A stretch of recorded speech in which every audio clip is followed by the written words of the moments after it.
Rasio kredit bermasalah atau non-performing loan perbankan di Bali masih berada di bawah kisaran 5%.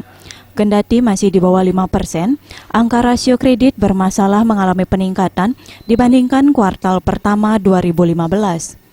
Kondisi ini membuat kalangan perbankan termasuk LPD mulai berhati-hati dalam menyalurkan kreditnya. Kepala LPD Seminyak, Iwayan Ardiana mengatakan, pihaknya tidak berani menyalurkan kredit dengan nominal terlalu besar dan tetap mengacu pada faktor kehati-hatian dalam penyalurannya.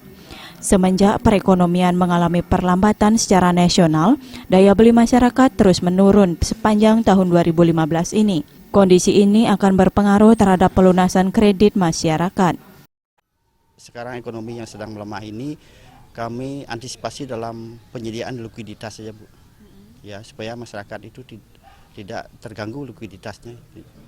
Kami pun di sini tidak berani menyalurkan kredit yang terlalu besar, harus mengacu pada faktor kehati-hatian. Karena masalah ekonomi yang sedang melambat ini, Bu, pasti akan berpengaruh pada pengembalian kredit nanti. Karena daya beli masyarakat itu semakin turun sekali di tahun ini, tahun 2015.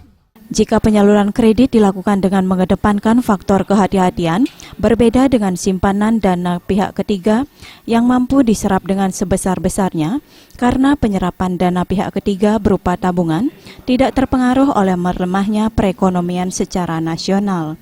Pujiantini dan Saputra, Bali TV.